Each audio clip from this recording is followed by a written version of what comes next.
নমস্কার বন্ধুরা, আজ চলে এসেছি আপনাদের সামনে ঢ্যাঁড়সের একদম মুখরোচক ও দুর্দান্ত স্বাদের একটি রেসিপি নিয়ে। তো মাত্র 10 মিনিট সময়ে কিভাবে ঢ্যাঁড়সের এই রেসিপিটি বানিয়ে নিতে পারবেন সেটাই আপনাদের সঙ্গে শেয়ার করে নেব। তো বানানো কিন্তু যেমনই সহজ আর খেতেও কিন্তু দারুণ টেস্টি হয়। তো নীলা রান্নাঘরে আপনাদের সবাইকে অনেক অনেক স্বাগত জানাই। আশা করি সবাই খুব ভালো আছেন ও সুস্থ আছেন। তো আসুন দেখে নেওয়া যাক আমার এই আজকের রেসিপি। তো তার আগে আপনাদের সঙ্গে একটা জিনিস শেয়ার করে নেব। তো বন্ধুরা দেখুন, এখানে রয়েছে একটা লক্ষ্মীর ঘট। তো এই ঘটটা কিন্তু আমি বেশ কিছুদিন ধরে জমিয়েছি। তো দেখুন, এই ঘটের অর্ধেকটা পর্যন্ত কিন্তু ভর্তি হয়েছে। তো আমি এখন এই ঘরটাকে ভাঙবো। তো বন্ধুরা, আমাদের বাড়িতে পুজো আছে, তাই পুজোর কাজে লাগানোর জন্য এই ঘরটাকে আমি ভেঙে নেব আর সেটাই আপনাদের সঙ্গে শেয়ার করে নিচ্ছি। তো দেখুন বন্ধুরা, তো ঘরটাকে ভেঙে নিয়েছি আর এখানে কিন্তু বেশ কিছু খুচরো পয়সা কিন্তু আমি জমিয়েছি। তার মধ্যে কিন্তু রয়েছে একটা 200 টাকা আর বেশিরভাগই আমি জমিয়েছি 5 টাকা ও 10 টাকা। বন্ধুরা, আমরা কিন্তু এখনও অনেকেই আছি এইভাবে লক্ষ্মীর ঘটের মধ্যে টাকা জমিয়ে থাকি। তো বন্ধুরা দেখুন, ঘরটাকে ভেঙে সমস্ত পয়সাগুলোকে কিন্তু আমি ঢেলে নিয়েছি। তো দেখুন, এই এতগুলো পয়সা কিন্তু আমার জমা হয়ে গিয়েছে আর এখানে রয়েছে একটা 200 টাকা। তো এইবার পয়সাগুলোকে আমি গুনে নেব। আর কারা কারা এরকম লক্ষ্মীর ঘটের মধ্যে পয়সা জমিয়ে থাকেন তো আমাকে অবশ্যই কমেন্টে জানাবেন। আর বন্ধুরা, বেশ কিছু কাজের জন্য আমি কিন্তু কয়েকদিন ধরে ভিডিও দিতে পারিনি। তো আমার সব বন্ধুদের কাছে অনুরোধ রইল, যেভাবে আমার পাশে ছিলেন অবশ্যই সেইভাবেই আমার পাশে থাকবেন। তো বন্ধুরা, আমি কিন্তু এখানে মোট 100 টাকা করে গুনে নিয়েছি। তো দেখুন, এই এতগুলো টাকা আমার গোনা হয়ে গিয়েছে। তো এখানে কিন্তু মোট 3740 টাকা রয়েছে। বন্ধুরা, এটা যদি আমার ভর্তি হয়ে যেত আরও কিন্তু এখানে অনেক টাকাই জমে যেত। আর এখানে দেখুন রয়েছে 6টা 20 টাকার কয়েন। আর বন্ধুরা, এই লক্ষ্মীর ঘরে টাকা জমানোর আনন্দটাই কিন্তু আলাদা।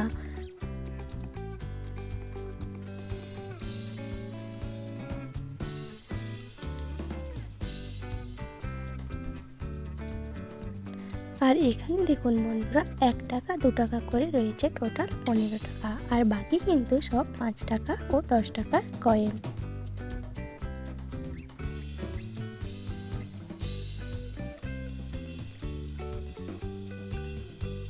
তো বন্ধুরা, এবার আসা যাক মূল ভিডিওতে। তো বন্ধুরা, ঢ্যাঁড়সের এই রেসিপিটি বানানোর জন্য আমি এখানে নিয়ে নিয়েছি প্রায় 400 গ্রাম ঢ্যাঁড়স। তো ঢ্যাঁড়সগুলো কিন্তু একদমই নরম আর খুব নরম ঢ্যাঁড়সই কিন্তু এই রেসিপিটির পক্ষে খুবই ভালো হয়। তো এরপর ঢ্যাঁড়সগুলোকে আমি কেটে নেব।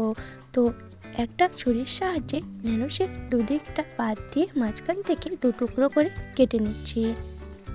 তো বন্ধুরা, ঢ্যাঁড়সের এই রেসিপিটি এতটাই টেস্টি হয় যে গরম ভাত বা রুটির সাথে কিন্তু খুব সুন্দরভাবে খাওয়া যায়। তো বন্ধুরা, সমস্ত ঢ্যাঁড়সগুলোকে আমি একইভাবে কেটে নিচ্ছি। তো বন্ধুরা, সমস্ত ঢ্যাঁড়সগুলোই আমার কাটা হয়ে গিয়েছে। তো এরপর এর মধ্যে দিয়ে দিয়েছি পরিমাণ মতো লবণ আর অ্যাড করে দেব সামান্য করে হলুদের গুঁড়ো। ছোট চামচের 1 চামচ হলুদ গুঁড়ো দিয়ে দিয়েছি আর এরপর দিয়ে দেব হাফ টেবিল চামচ লঙ্কার গুঁড়ো। তো বন্ধুরা, আমরা ঢ্যাঁড়স অনেকভাবেই রান্না করে খেয়ে থাকি। তো বাড়িতে অবশ্যই এইভাবে করে একবার রান্না করে খেয়ে দেখবেন, খেতে কিন্তু দারুণ টেস্টি লাগে। এরপর দিয়ে দিয়েছি 8 থেকে 10টা কোয়া রসুন বাটা আর দিয়ে দিয়েছি হাফ টেবিল চামচ আদা বাটা ও 1 টেবিল চামচ পেঁয়াজ বাটা। আর এখানে দিয়ে নিয়েছি প্রায় 8টা মতো কাঁচা লঙ্কা বাটা। দিয়ে দিচ্ছি 4 ভাগের 1 ভাগ ধনে গুঁড়ো আর চা চামচের 4 ভাগের 1 ভাগ জিরের গুঁড়ো। তো এরপর যেটা দেব সেটা হলো, এখানে নিয়ে নিয়েছি 2 চামচ সরষের তেল। তো তেলটাকে এবার এর মধ্যে দিয়ে দিয়েছি। এবার সব কিছুকে ভালোভাবে মিশিয়ে নেব। আর বন্ধুরা, ঢ্যাঁড়সটাকে এইভাবে মাখিয়ে নিয়ে রান্না করলে ঢ্যাঁড়সের মধ্যে যে পিচ্ছিল ভাবটা থাকে সেটা কিন্তু অনেকটাই কেটে যায়। তো দেখুন বন্ধুরা, ভালোভাবে সব কিছুকে একসঙ্গে মাখিয়ে নিয়েছি। আমার সব বন্ধুদের কাছে অনুরোধ রইল ভিডিওটি স্কিপ না করে প্রথম থেকে শেষ পর্যন্ত দেখার জন্য। আর আমার চ্যানেলে যারা নতুন বন্ধু, যদি আমার ভিডিওটি ভালো লেগে থাকে তাহলে অবশ্যই আমার চ্যানেলটি সাবস্ক্রাইব করে পাশে থাকবেন। তো দেখুন বন্ধুরা, ঢ্যাঁড়সটাকে বেশ ভালোভাবে মেখে নিয়েছি। এরপর ওভেনে একটি ফ্রাইং প্যান বসিয়ে দিয়েছি। তো প্যানটাকে ভালোভাবে গরম করে নিয়ে প্যানের মধ্যে দিয়ে দিয়েছি আরও হাফ টেবিল চামচ সর্ষের তেল। তো তেলটাকে এরপর ভালোভাবে গরম করে নিয়ে এখানে দিয়ে দিচ্ছি হাফ টেবিল চামচ পাঁচফোড়ন। আর পাঁচফোড়নটাকে ভালোভাবে ভেজে নিয়ে দিয়ে দিচ্ছি দুটো শুকনো গোটা লঙ্কা। এরপর ফোড়ন থেকে একটা মিষ্টি গন্ধ ওঠা অবধি ফোড়নটাকে ভেজে নিয়ে একটা বড় সাইজের পেঁয়াজকে স্লাইস করে কেটে রেখেছিলাম, সেটাই এর মধ্যে দিয়ে দিচ্ছি। বন্ধুরা, অনেকেই আছে ঢ্যাঁড়স খেতে পছন্দ করে না, বিশেষত বাচ্চারা কিন্তু ঢ্যাঁড়স খেতে খুব একটা পছন্দ করে না। তাই এভাবে ঢ্যাঁড়সটাকে বানিয়ে দিলে কিন্তু বাচ্চা থেকে বড় সবাই খুব সুন্দরভাবে খেয়ে নেবে। তো বন্ধুরা, পেঁয়াজটাকে বেশ কিছুক্ষণ ভেজে নিয়ে এরপর দিয়ে দিচ্ছি একটা বড় সাইজের টমেটো কুচি। তো টমেটোটাকে কিন্তু আমি একটু লম্বা করে কেটে নিয়েছিলাম। তো টমেটোটা দেওয়ার পর কিছু সময় ভেজে নিয়ে এরপর এখানে দিয়ে দেব ম্যারিনেট করে রাখা ঢ্যাঁড়স।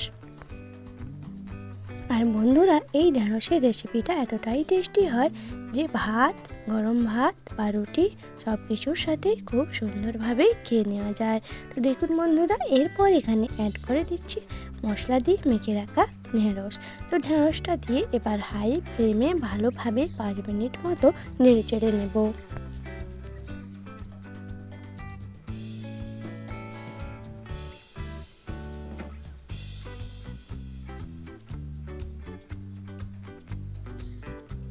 আর এই ঢ্যাঁড়সের রেসিপিটি কিন্তু অত্যন্তই মুখরোচক হয়। তো বন্ধুরা, ঢ্যাঁড়সটাকে দিয়ে এখন সব কিছুর সঙ্গে ভালোভাবে মিশিয়ে নিচ্ছি। তো এরপর হাই ফ্লেমে 5 মিনিট মতো আমি ঢ্যাঁড়সটাকে রান্না করে নেব।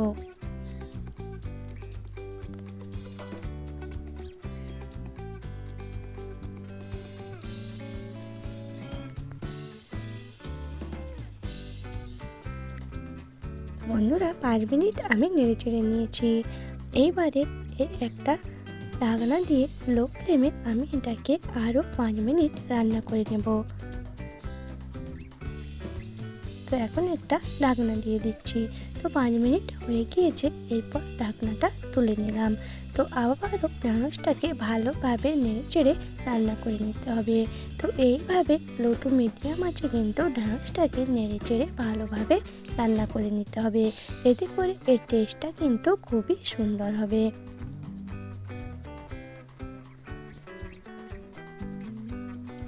তো দেখুন বন্ধুরা, আরও প্রায় 5 মিনিট হয়ে গিয়েছে। তো আবারও নেড়ে চেড়ে একটা ঢাকনা দিয়ে দিচ্ছি। তো বন্ধুরা, এইভাবে ঢাকনা দিয়ে দিয়ে কিন্তু নেড়ে চেড়ে ঢ্যাঁড়সটাকে সুন্দর করে রান্না করে নিতে হবে। আর এই রান্নাতে কিন্তু খুব বেশি জলের প্রয়োজন হয় না। তো দেখুন বন্ধুরা, ঢ্যাঁড়সটা কিন্তু সেদ্ধ হতে একটু বাকি রয়েছে।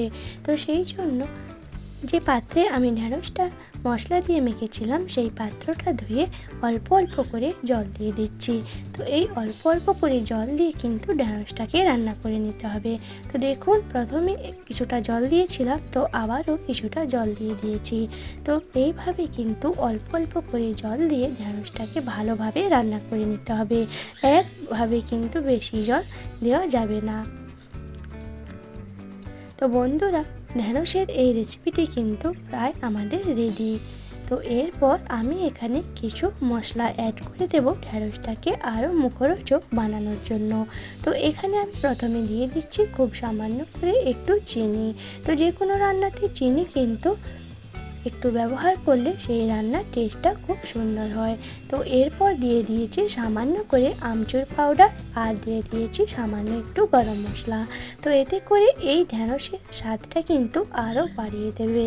তো বন্ধুরা, আপনাদের কাছে যদি আমচুর পাউডার না থাকে এর পরিবর্তে কিন্তু আপনারা পাতিলেবুর রস ব্যবহার করতে পারেন। তো বন্ধুরা, দেখেই বুঝতে পারছেন ঢ্যাঁড়সের রেসিপিটা কত সুন্দর হয়েছে।